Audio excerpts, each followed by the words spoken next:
Je voudrais pouvoir m'arrêter partout et puis me transformer en un petit nuage et pouvoir voir tout ce que j'aurais envie de voir.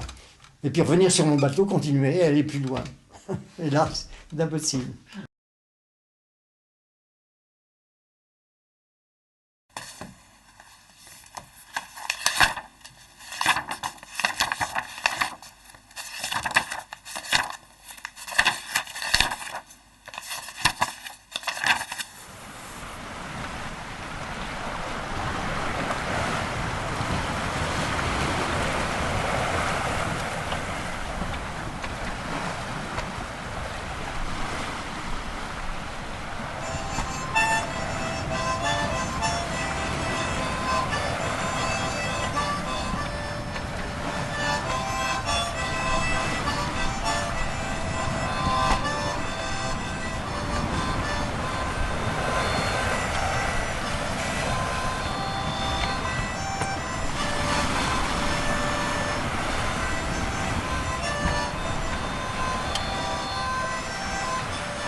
Tu sais, tu vas peut-être te moquer de moi, mais un bateau avec lequel tu as fait pas mal de choses,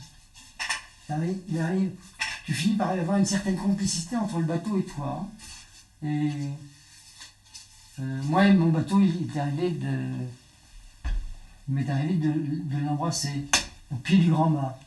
Et le capitaine Brown m'a appris une chose que tout le monde devrait savoir, c'est que lorsqu'on embarque sur un bateau à couple duquel on se trouve, ou un bateau qui est à quai, on te demande de monter à bord, tu plonges jamais à l'intérieur. Tu passes d'abord devant le grand mât, tu fais le tour du bateau, par respect pour le bateau, tu rentres ensuite à l'intérieur. Et je trouve que c'est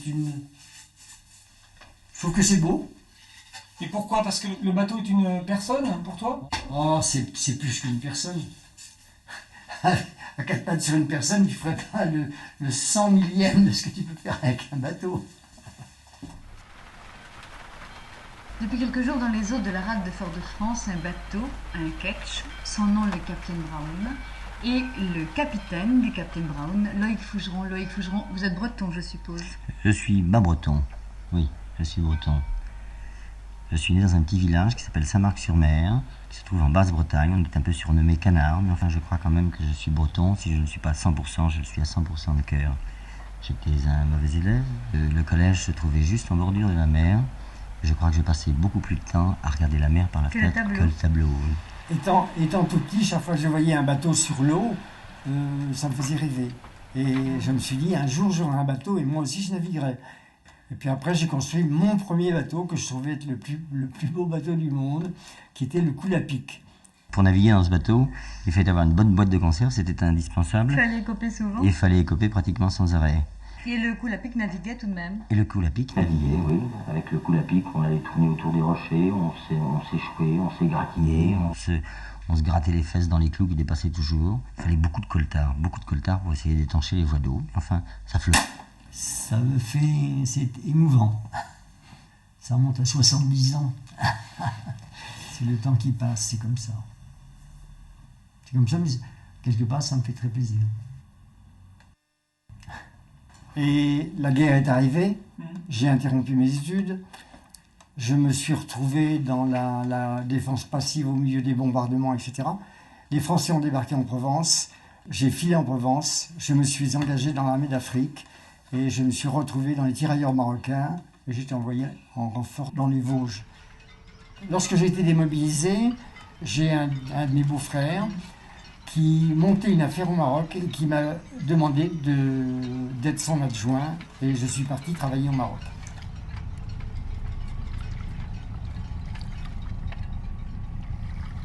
J'ai eu différents petits bateaux avec lesquels je faisais des petites croisières.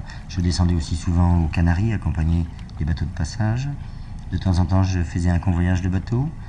Et puis, le virus me poursuivait. Il restait toujours en fond sonore l'espoir d'un long voyage. L'espoir d'un long voyage et l'espoir d'un grand bateau. Je rêvais à une grande traversée, et puis j'ai connu Jean de Basson par l'intermédiaire d'un garçon avec lequel je faisais du judo, qui m'a dit, puisque tu me parles toujours de bateau, tu me saoules avec des histoires de bateau, je vais te faire connaître un vrai marin qui a un bateau et qui va bientôt traverser l'Atlantique. Jean de Basson avait un petit bateau, un ancien canot de sauvetage de la Société Centrale de Sauvetage, un bateau qui marchait normalement à l'aviron avec 2 voiles entières. Nous sommes devenus très amis et ce projet, nous l'avons réalisé ensemble.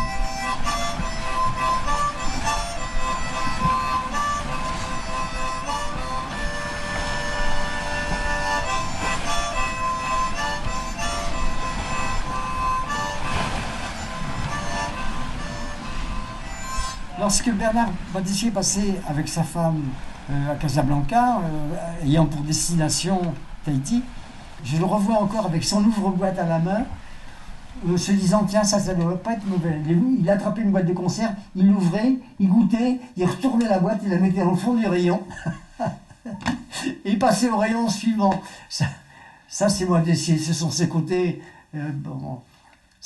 Des côtés amusants et des côtés des merdes, mais enfin, c'est tout Moitessier pour moi.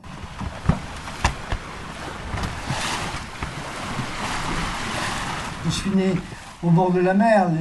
La première chose, quand mes yeux se sont ouverts, ce que je voyais, c'était le rayon d'un phare qui balayait mon berceau. Et bien sûr, je ne pensais pas faire le tour du monde à cette époque-là, mais c'est venu dans ma petite cervelle, tout doucement, ça fait son chemin. Et je voulais faire un gros truc. J'avais vraiment envie de faire un tour du monde, mais un tour du monde à moi, et un tour du monde sans m'arrêter. Et lorsque j'ai parlé de cela à Moitessier m'a dit, eh bien écoute, moi j'ai envie de faire la même chose. Confidence pour confidence, j'ai envie de faire la même chose que toi. Je me suis donc fait inscrire à cette course des Sunday Times. Et nous avons préparé notre bateau, Bernard Moitessier, Josua, le sien, et puis moi, j'ai préparé Captain Brown. Et la préparation a duré quand même un moment, plusieurs semaines. Nous avons partagé nos astuces, nos connaissances, les idées que nous pouvions avoir, parce qu'il fallait tout prévoir, y compris l'imprévisible, puisqu'il n'était pas question de faire escale ou de demander de l'aide à qui que ce soit.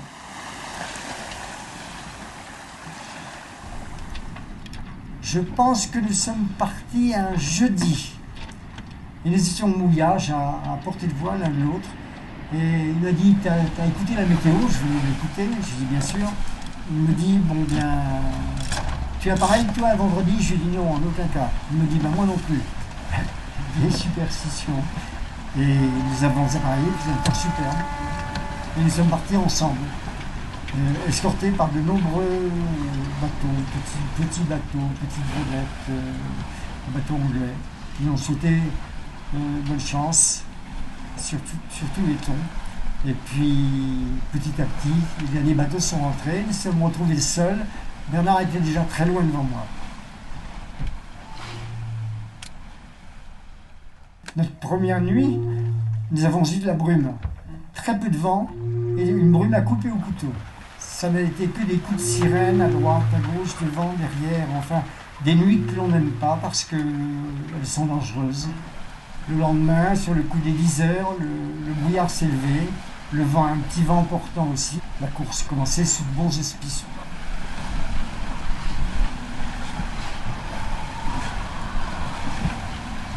En plein milieu de l'Atlantique Sud, à la hauteur du Cap, il y a une petite île qui s'appelle Tristan da Cunha.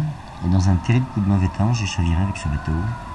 Ce jour-là, je me suis retrouvé à bord d'un bateau désemparé, fatigué, crevé, je peux le dire. J'ai eu peur, parce que chavirer, c'est vraiment pas gai. Je crois qu'on aurait tous peur dans un cas pareil. Enfin, personnellement, j'ai eu peur. Je me suis retrouvé à bord d'un radeau, un bateau désemparé. Et je me suis juré ce jour-là que si j'arrivais à tirer ma peau de ce chaudron affreux qui était devenu la mer, jamais plus de ma vie, je remettrais les pieds sur un bateau, quel qu'il soit. Et pendant 14 jours, à partir de ce chavirage, j'ai essayé de rejoindre Cape Town parce que j'avais l'intention de réparer et de repartir. Je dois vous dire que 48 heures après ce chavirage, mon serment d'ivrogne de ne jamais remettre les pieds sur un bateau était déjà passé par-dessus devant. J'étais obligé de faire route sur l'île de Sainte-Hélène J'y suis arrivé 24 jours après mon chavirage, j'ai réparé mon bateau et je suis reparti, non pas en direction de l'Europe, j'ai décidé de faire un petit détour, je n'étais plus à 2000 milles près, j'ai décidé de faire un petit détour par la Martinique. Je n'avais jamais fait de voyage en solitaire et j'ai trouvé ça absolument effrayant. Il m'est arrivé de monter sur le pont et de hurler de solitude, hurler parce que j'avais pas une gueule en face de moi, j'avais personne, j'étais vraiment seul, tout seul, hein, en dehors des oiseaux, j'avais rien, hein. Je me suis mis à parler aux dauphins, à parler aux oiseaux, à parler aux poissons. Quand je pêchais une dorade, je disais, ma vieille, t'as pas de chance, mais qu'est-ce que tu veux, moi j'ai faim et j'ai besoin de bouffer, hein. Alors je vais essayer de te faire le moins de mal possible, mais tu vas passer à la casserole. Mais je détestais voyager en solitaire. C'est pour cette raison-là que la seconde fois, je suis parti avec une personne qui n'avait jamais navigué, une Belge, qui était hôtesse de l'air, et qui m'a dit qu'elle, ça l'attirait beaucoup. Et ben, je lui ai dit, si tu veux, je t'emmène. Et je suis parti avec elle. Voilà.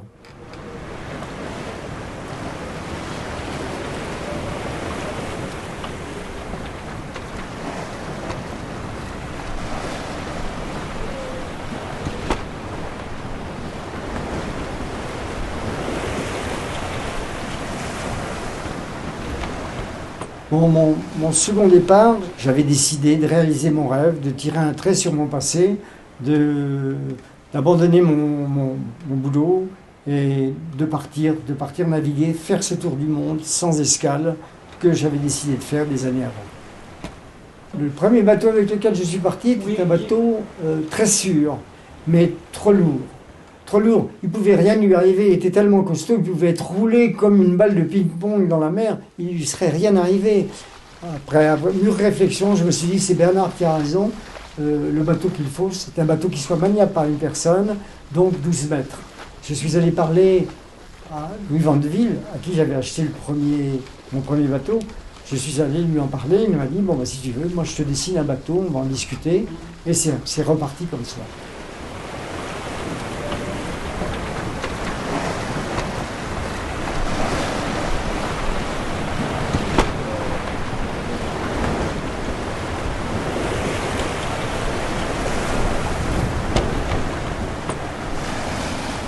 Betty Blancart, un tour du monde, 8 mois de mer, une escale à bord du Captain Brown, où vous étiez Bosco. Quand le Bosco est une femme, comment ça se passe? Quel est son rôle?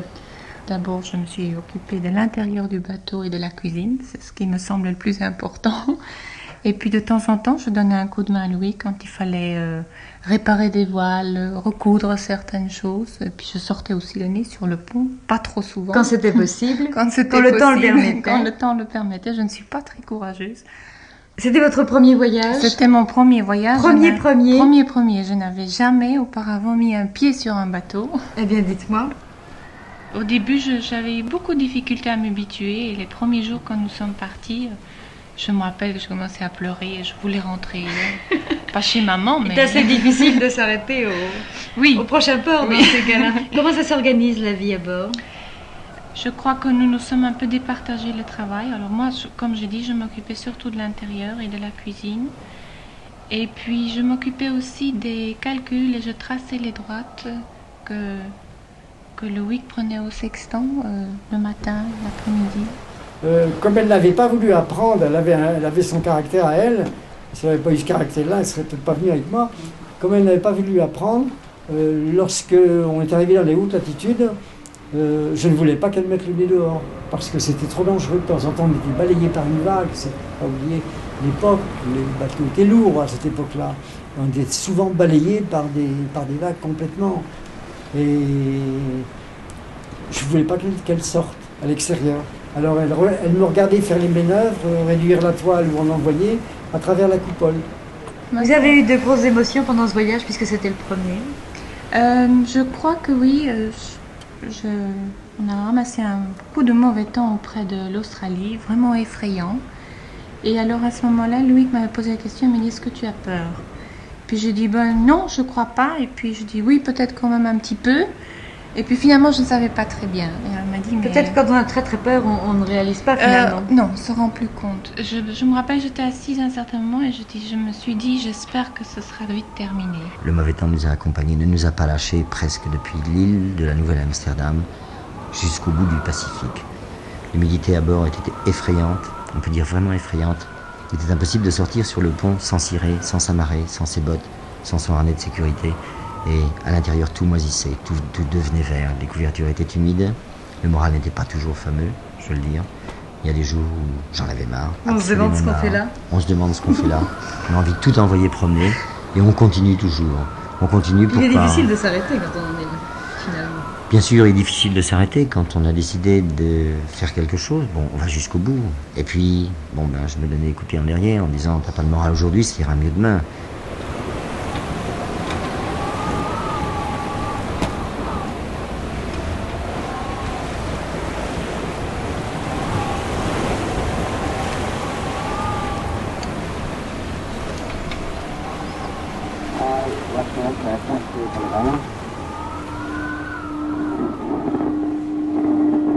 High 1022 millibars.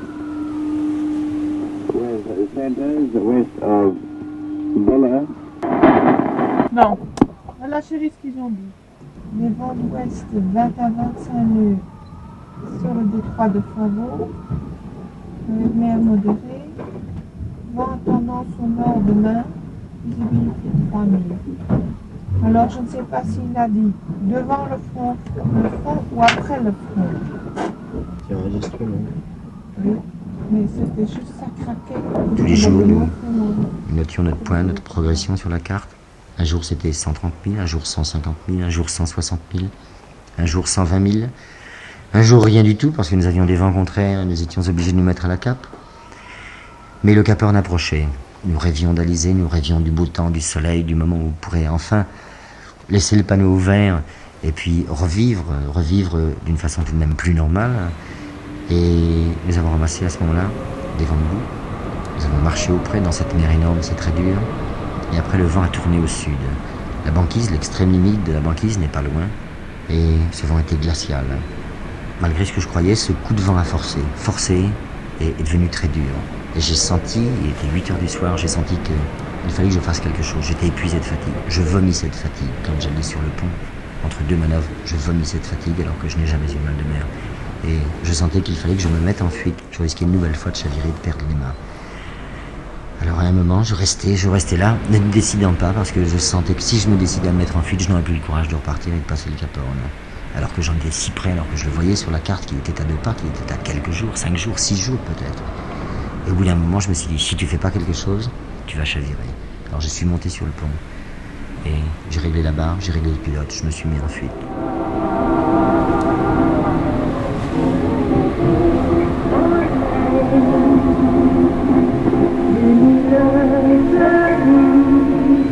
C'était vraiment un côté qui était martyrisant parce que j'entendais la musique de Polynésie sur mon poste. J'avais un poste très puissant, un poste récepteur simplement, pour pouvoir prendre le top de Washington et faire mon point.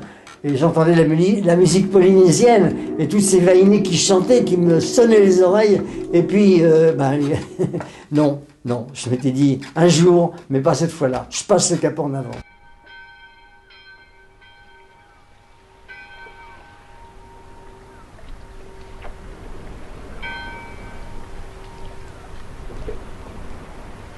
Je me dis, je repartirai à nouveau par sur le Cap Horn.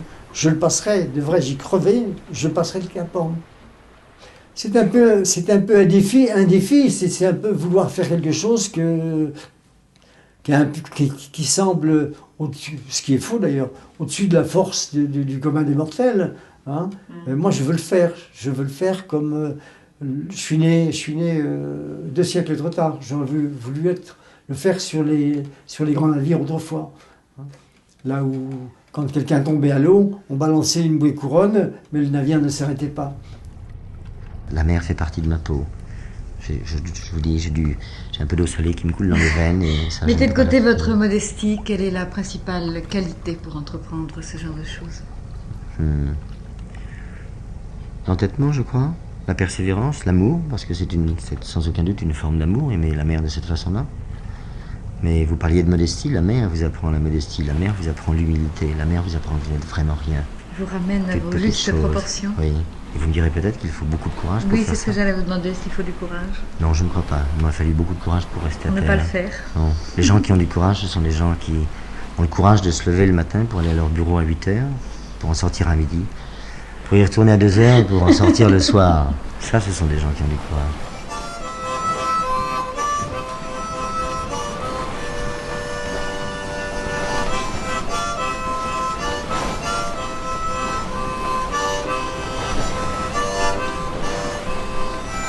Je pense que dans certains cas, il est préférable d'être solitaire. On peut aller davantage jusqu'au bout de soi-même. On n'engage que sa propre responsabilité, que sa propre vie. C'est à la fois et plus facile et plus difficile. Quelqu'un que j'aime beaucoup trouvait que mon bateau avait l'allure d'une cellule de moine. C'est un petit peu ça, comme la navigation en solitaire. Bien oui, mais je trouve que c'est beaucoup plus facile, que c'est beaucoup plus agréable d'avoir un bateau qui ressemble à autre chose qu'une cellule de moine. Oui, puis enfin, on peut naviguer en solitaire et... Sans être moine. Voilà. Et être attaché un peu au bien de ce monde. Exactement, oui.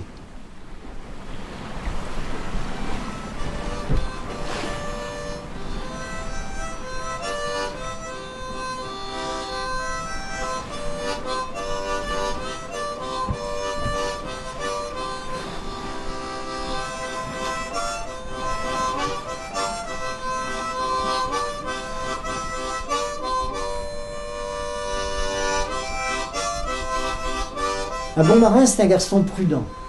C'est un garçon qui sait réfléchir, prendre son temps. Quand on a du mauvais temps et que les choses commencent à se gâter, c'est à ce moment-là qu'il faut récupérer tout son calme et faire les choses en pesant le pour et le contre et les faire calmement. Un vrai marin, c'est quelqu'un qui a compris qu'on n'emporte jamais de victoire sur la mer, parce que la mer est toujours la plus forte. Et ce que l'on peut appeler une victoire, c'est parce qu'elle l'a bien voulu. Mon bateau s'appelle Captain Brown en souvenir d'un vieux capitaine canadien qui est mort dans mes bras à l'âge de 98 ans. Je l'aimais beaucoup. Et je peux vous garantir, je ferai sourire beaucoup de gens, que l'âme de mon bateau, c'est le Captain Brown, et que mon bateau est habité par le Captain Brown, et que je sens sa présence à bord. Je vais même plus loin. Dans certains cas, je peux dire qu'il m'a conseillé. Dans certains cas, il m'a réveillé parce qu'il fallait absolument que je monte sur le pont. Captain Brown, à lui seul, est toute une histoire. Il est d'origine canadienne et il a été naturalisé américain au moment de la guerre hispano-américaine. Il dégageait quelque chose de fantastique, il dégageait toute une histoire, il était d'un autre siècle, d'une autre école, il avait navigué sur des grands voiliers, et c'était un livre d'histoire. J'avais l'impression qu'il savait tout, qu'il pouvait m'enseigner sur n'importe quel sujet. Et encore une fois, c'était un être fascinant, c'est difficile à décrire un être comme cela. Il marchait très droit, d'une façon très digne, et on ne pouvait pas...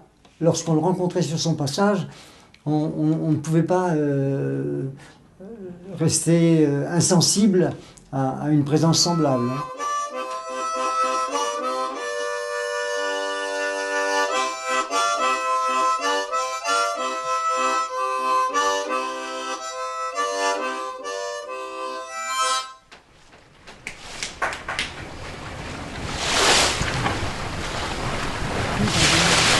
La veille du jour où j'ai passé le Horn, j'ai chaviré. J'ai chaviré. Comment est-ce que j'ai conservé mes mâts? Je n'en sais rien. J'ai chaviré, je suis sûr d'avoir chaviré parce que le bateau a fait un tour complet parce que je me suis retrouvé sur le plafond. Ce jour-là, bon, moi, je croyais que c'était la fin de tout, quoi.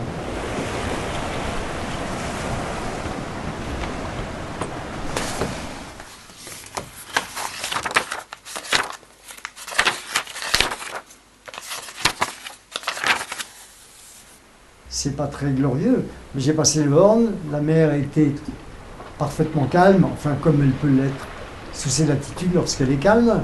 J'avais des albatros qui étaient posés autour de moi. Je n'ai pas vu le Horn parce que j'en suis passé beaucoup trop loin, beaucoup trop sud.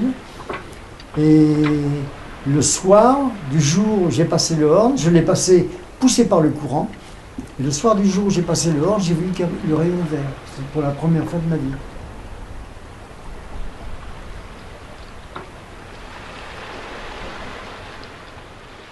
Après avoir passé le Horn, j'ai l'impression que je suis tout nu. parce que c'est quand même, je le dis en toute modestie, c'était quand même un objectif, la barre passée assez haute. Et une fois que c'est réalisé, eh bien, on a l'impression qu'on a achevé l'ouvrage de son existence. Hein. Et on se sent vraiment, on se sent tout bête. Je ne sais pas si je garderai mon Captain Brown, je ne crois pas. J'ai envie de campagne, j'ai envie de... Je songe à un petit presbytère et à un pommier. J'ai envie de m'allonger dans l'herbe sous un pommier. Et vous pensez que ça va durer longtemps, ça? Je le souhaite de tout cœur et je ferai tout ce que je pourrai pour que ça dure très longtemps. Et vous ne pensez pas que de temps en temps, il y aura un petit vent malin qui passera entre les branches du pommier et qui viendra dire « Dis donc Loïc, je souffle aussi ailleurs »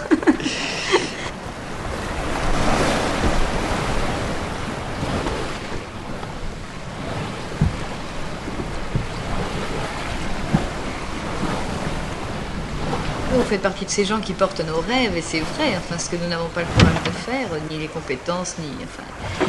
Alors je crois que quand même il est bon que vous essayiez de nous faire partager ce que vous avez vu. Et...